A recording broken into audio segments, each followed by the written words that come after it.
You should never have been born. Lauren's words froze the cheerful Thanksgiving atmosphere, like a bucket of ice water poured over the carved turkey. The trigger was simple. Our uncle had just showered praise on the house renovation Lauren had done. Lauren's design is amazing. Removing that living room wall made it feel so open.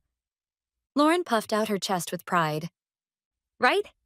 With my sense of style, even an old house can look brand new. I hesitated for a moment. I didn't want to ruin the happy mood, but as a licensed architect, my conscience wouldn't let me stay silent. And so began the usual scene, my accurate advice being treated as sabotage. Uncle, that wall used to be a load-bearing wall. Under the building code, removing it without a professional structural calculation is actually a very dangerous thing to do. The air around the table froze instantly. Lauren let out a dramatic sigh. Come on, Megan. Could you not turn this into one of your architectural firm meetings? Everyone's here to celebrate. Her words made the other relatives chuckle, and our aunt chimed in. Oh, really, I'm terrible with those complicated talks, siding with Lauren. I continued anyway. This isn't just some complicated talk. If a big earthquake hit, this house could. That's enough. I told you, don't bring up such bad luck talk. Lauren's voice sharpened. Then she turned to our father as if asking for help. He spoke up, as if he had been waiting for that cue. Megan, Lauren's right. You're just too rigid. My 50 years of experience and instinct tell me this house is perfectly fine. Experience and instinct. A twisted world where those things outweigh law and scientific reasoning. Everyone fell silent. When I looked at my mother with pleading eyes, what I saw was unbelievable. She didn't scold my father for his smirk beside her. She simply sat there, wearing an icy, indifferent smile. That expression seemed to confirm that she, too, shared his resentment toward my logic. They were already beyond saving. I slowly lifted my head. There was no trembling, no tears, only a calm, still expression as I looked at the three faces of my family. Then, faintly, I smiled. No one at that table knew that my father's construction company would have gone bankrupt long ago without my unpaid architectural work and the monthly financial support I had been sending. That's right. Compared to Lauren's wonderful sense of design and Dad's 50 years of experience, who needs laws or structural calculations? My voice was surprisingly calm. Perfect. Then I suppose you don't need my support anymore. It took them a few seconds to understand what that meant. My father's smile froze. My mother's face turned pale. Lauren's expression shifted from anger to shock. I stood up quietly. At that moment, I was stepping off the sinking, defective ship in its final moments, escaping on the last lifeboat. Even after I left the house, the Thanksgiving party probably continued as if nothing had happened. At the table without me, they were surely laughing, calling me ungrateful and unable to read the room. She'll come crawling back tomorrow, they must have said. They still didn't understand. They had just cut the very last lifeline beneath their own feet. A few blocks away from my parents' house, I hailed a taxi and checked into a nearby hotel without a reservation. I couldn't go back to that apartment. I had no idea what my enraged father might do. Once inside the quiet business hotel room, I opened my laptop immediately. First, I logged into my online banking account and canceled the automatic monthly transfers to my father's construction company. From next month, there would be no more deficit coverage. Next, I logged into the company's shared server. All the architectural plans, structural calculations, and official application documents I had created for free moved to the trash and permanently deleted. I revoked my access privileges as well. Finally, I sent an email to all the major suppliers, subcontractors, and the bank's loan officer. I, Megan, a licensed architect, am officially resigning from all responsibilities related to my father's construction company as of today. I will no longer be accountable for any inquiries regarding the building code or design work. It took less than an hour to finish everything. Then, I made a phone call to the real estate agent managing one of my properties. Yes, it's me. This is sudden, but I'll be moving in tomorrow. Yes, tomorrow. I'll bring my belongings later. After hanging up the phone, I looked out the hotel window at the city glowing with Thanksgiving lights. They were probably still sitting around the turkey, laughing together. In just a few hours, those smiles would turn into despair. I'm just an ordinary licensed architect working at a large design firm in the city. I have a decent reputation and a stable income. But there was a reason I got so deeply involved in my father's construction company. The countless irrational memories tied to that place had slowly corroded my heart. Lauren saw herself as the chief designer, repeatedly making reckless proposals that ignored structure and budget. Even when the expensive imported materials she chose caused major repair troubles within a year, somehow the blame always fell on me. "It's your fault for not checking properly," they said. Whenever I proposed small but important improvements, like changing insulation materials in line with revisions to the building code, my father would only shout, "Who'd waste money on parts the client can't even see?" What they wanted to protect wasn't the future of the company, it was their fragile pride and their outdated way of doing things. My accurate advice never reached their ears. No matter how precisely I drew the plans, they would ignore them on site, choosing instead to trust their gut. I had seen it happen too many times. No matter what I achieved in this family's story, I was destined to remain nothing more than a nameless prop behind the stage. I had planned to keep my distance from my father's company, but 2 years ago, its business started to collapse rapidly. My father's old-fashioned methods could no longer keep up with modern demands. The deficit grew, and the bank was about to cut off their loans, until my mother called me in tears. I couldn't bring myself to abandon them. Thanks to my financial support, the company barely survived. The business improvement plan I wrote overnight convinced the bank to continue the loans. Yet I knew what my father said to his clients every time he bowed his head. "It's all thanks to my daughter Lauren. Her efforts on social media helped us reach a new customer base." There was never a word of gratitude for me. My painstaking work and professional expertise were easily replaced by a few glossy Instagram photos and a handful of likes. So why did I keep sending them large sums of money every month, like pouring it all down a drain? Pity? Family love? Of course not. It wasn't some self-sacrifice born from helplessness. If anything, it was the complete opposite. A warped sense of superiority. That was the only reason I kept being involved with them. Without me, my stubborn, prideful father and my vain, self-absorbed sister would have been ruined long ago.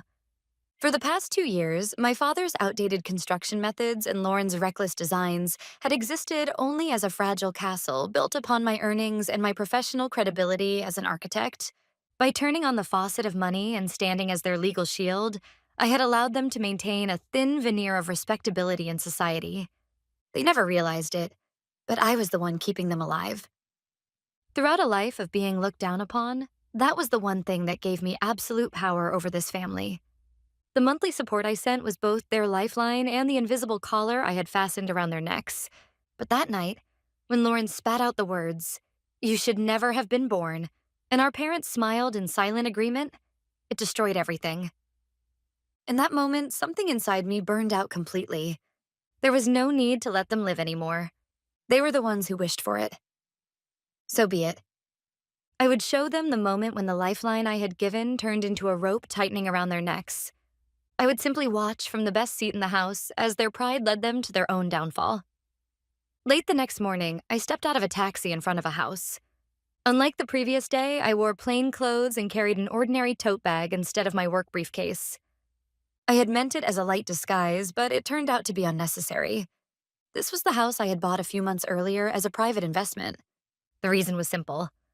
It stood directly across the street from my parents' home and my father's construction company. When I got out of the taxi, chaos was already unfolding on the other side of the street. My mother was crying, pleading with the delivery driver from a materials supplier. My father was clutching what looked like bank documents, shouting furiously into his phone. They were completely consumed by their own panic, too distracted to notice anything happening across the street. Perfect. I quietly unlocked the door and stepped inside, walking up to the window on the second floor. This was my new command center, my front row seat. And Lauren? I saw her through the large window of their house. She was pacing back and forth in an empty reception room, pressing her phone to her ear, her face twisted in anger. Her gestures were hysterical. She was probably ranting to a friend, bad-mouthing me as usual. Her eyes never turned toward the street outside. The real estate agent had told me that the previous night, they had pounded on the door of my old apartment until morning. The neighbors had called the police, and officers had shown up to calm things down. They still didn't know where I had gone. And then they didn't even realize that I was watching them from just across the street. For the next few days, I kept observing the sinking ship through the gap in my curtains. The small renovation project they had been working on came to a complete halt, and I saw what looked like a client confronting my father in front of the office. Deliveries stopped arriving, and one by one, the workers stopped showing up. Then, one afternoon, my smartphone buzzed quietly. It was a message from my college friend, Brooke. She had always been one of the few people who truly understood how my family treated me. The message contained only a single line. "Hey, did you see this? It makes me so angry." Attached below was a screenshot of Lauren's Instagram post. It showed an old family photo taken years ago. Everyone was smiling, an image perfectly staged to look like happiness. Beneath it was a long caption. "Our beloved family has been torn apart by one person's selfish actions. My sister Megan, perhaps overwhelmed by years of jealousy and work stress, suddenly left us. She's emotionally unstable and refuses our help. Please, everyone, pray that she finds her way back soon." The comment section was overflowing with sympathetic messages from relatives and friends who had no idea what was really happening. "Lauren, that's terrible. What happened to Megan? I'm so worried." "You've done nothing wrong. Stay strong." A masterful performance of victimhood. They had erased their own wrongdoing and recast me as the jealous, unstable younger sister. It was a calculated move to win sympathy and isolate me completely. Predictable, shallow. I saved the screenshot and replied to Brooke. "Thanks for letting me know. Don't worry, this is all part of the plan." There was no need to argue.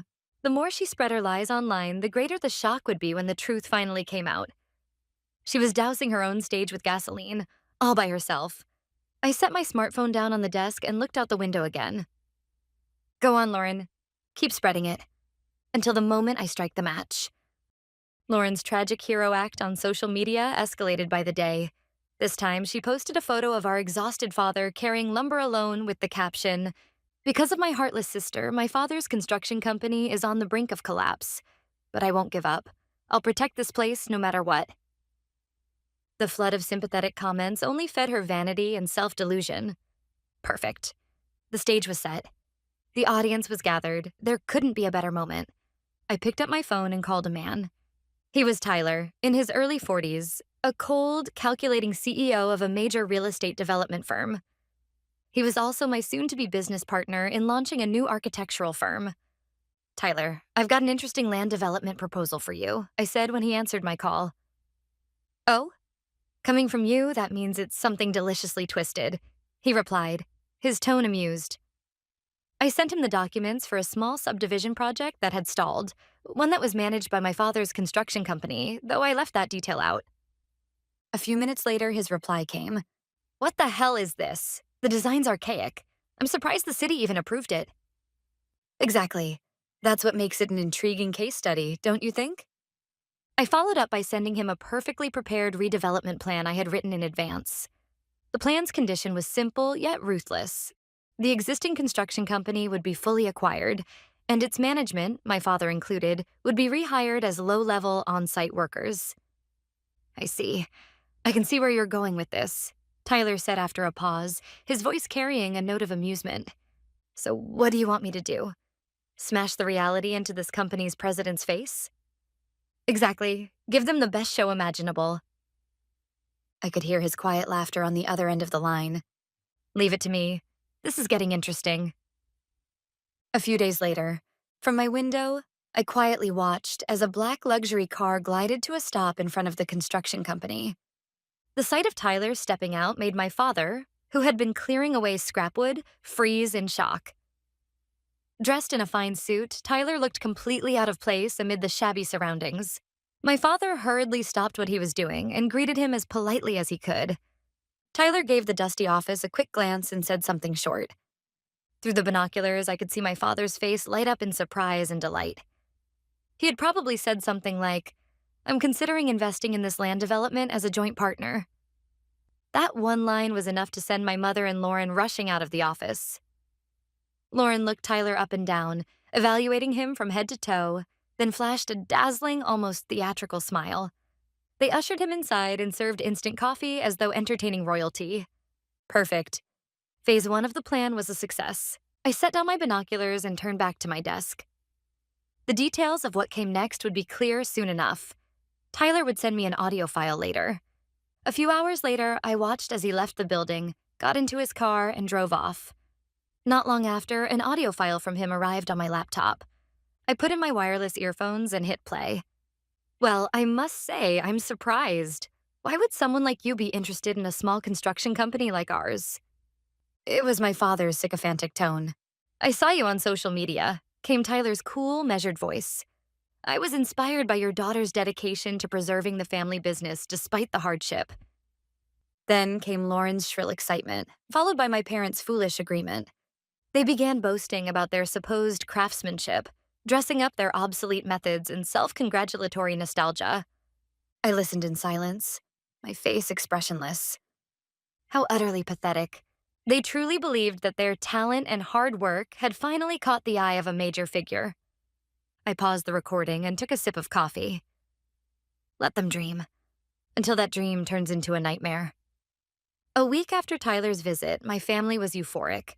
Despite being on the verge of bankruptcy, they were intoxicated by the fantasy of a joint project with a major developer.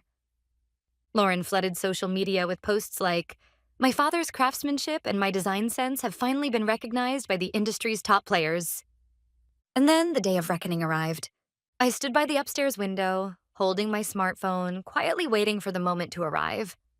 Wireless earphones rested in my ears. The upcoming negotiation would be recorded in full, just as Tyler and I had arranged in advance. Through the glass, I could see my father, my mother, and Lauren, who looked like she thought this was her big day, sitting at the office table, their faces tense with a mix of hope and anxiety. Moments later, Tyler appeared and placed a thick stack of contracts on the table. He took a seat, pulled out his smartphone, and set it down in front of him. My father frowned suspiciously. "Excuse me." Tyler's calm voice came clearly through my earphones. "I need to share this in real time with my business partner. Of course, this conversation will also be recorded for documentation purposes." "I see, I understand," my father replied, nodding as if impressed. I sat in the perfect seat, the best in the house, with flawless sound for the show that was about to begin. "Here is the contract. Before we proceed with signatures, let me explain the key terms," Tyler said. "In order to execute this project, our company will first absorb your construction firm as a wholly owned subsidiary. Accordingly, all existing executives will be required to resign from their positions." There was a brief silence, followed by my father's bewildered voice. What?"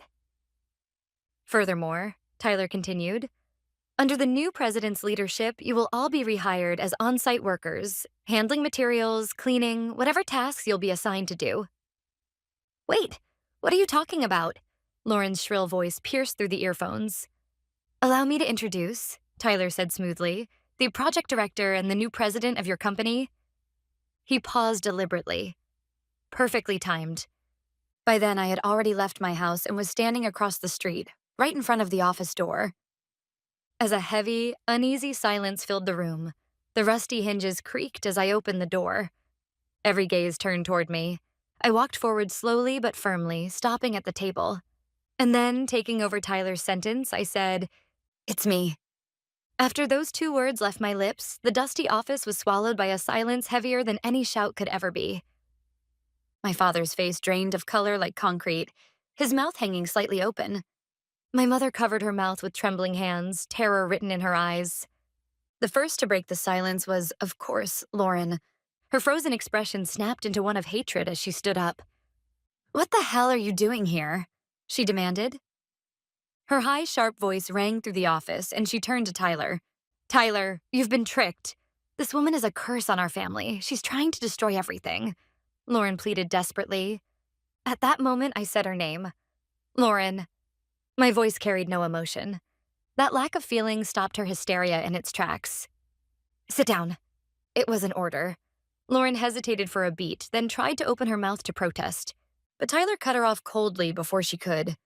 "Please read the contract carefully. If you sign this agreement, the assets, liabilities, and all rights of this construction company will legally fall under the management of Miss Megan, the new president, as of today. Even the chair you are sitting in will become property of her company from that moment on." My father let out something like a groan. My mother began to cry quietly. "This is a trap," my father muttered. "Did you deceive us?" he accused. I did not deceive you. For the first time, I looked my father in the eye and answered him. I am only helping dismantle the defective buildings you yourselves constructed. Then I turned my gaze back to Lauren. You have two choices.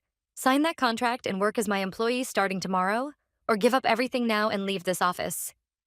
Choose. Lauren screamed hysterically. Don't be ridiculous. Who would ever sign that? Get out, both of you. My father continued in a shaking voice. Get out. This construction company belongs to me. I will not hand it over to the likes of you. They summoned the last of their pride and refused to sign the contract. It was almost pitiful how perfectly predictable their reaction was. Without a word, I gave Tyler a brief glance. He responded with a quiet sigh, then reached into his attaché case and slid another set of papers across the table. They were official notices from the bank, a bundle of demand letters. These are the operating loan taken under your personal guarantee, the unpaid invoices from your material suppliers, and the back taxes. If you refuse, we'll withdraw, but the only path left for you will be bankruptcy. Tyler's voice was calm, detached, merely stating facts. My father tried to bluff his way through. Bankruptcy, huh? Fine, I'll start over after clearing the debt. Tyler smiled faintly, as though he had been waiting for that line. Yes, you may be released from your debts under bankruptcy law, but in exchange, this house, the land, and the tools you've treasured your whole life will all be seized and auctioned off. You'll be left with nothing. No money, no business, and no credit. Tell me at your age, how exactly do you plan to start over? He paused, then delivered the devil's final offer. However, if you sign this contract, our company will assume all of your debts. You may even continue living in this house. As employees, of course. It wasn't an offer of salvation. It was a choice between humiliation and oblivion. Either live with a collar around your neck or lose everything, including your pride. My father's shoulders slumped. His hand trembled while holding the pen. My mother sobbed uncontrollably. Lauren bit her lip and glared at me with burning hatred, but she knew. There was nowhere left to run. In the end, they signed the contract. With shaking hands, they wrote their names on their own life sentences. Months passed. My father's construction company was reborn. With my strategic management and Tyler's financial backing, the business quickly turned profitable, now handling several major development projects. And as minimum wage employees, my family continued to exist within it. My father became a laborer on site. The once proud master builder who boasted of his 50 years of experience and intuition now sweated under the summer sun, hauling materials according to the instructions of younger workers, just as outlined in the blueprints I had drawn. My mother worked as a cleaner and assistant at the site office.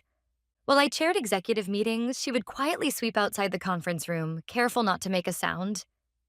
And Lauren, the former chief designer, now wore a dirt-stained uniform and scrubbed portable toilets at the construction site. When she discovered that her hourly wage matched the part-time workers she once mocked, she broke down and cried in front of everyone. I offered them no more words than necessary. I only drop by the sites occasionally, walking the dusty ground in heels as I inspect their work. That is the eternal punishment I have given them. On Thanksgiving night, they told me, "You should never have been born." Now they must learn every single day how miserable and powerless they are, living only because of someone like me. My revenge is complete. No, perhaps it has only just begun. As long as this company continues, their personal hell will never end.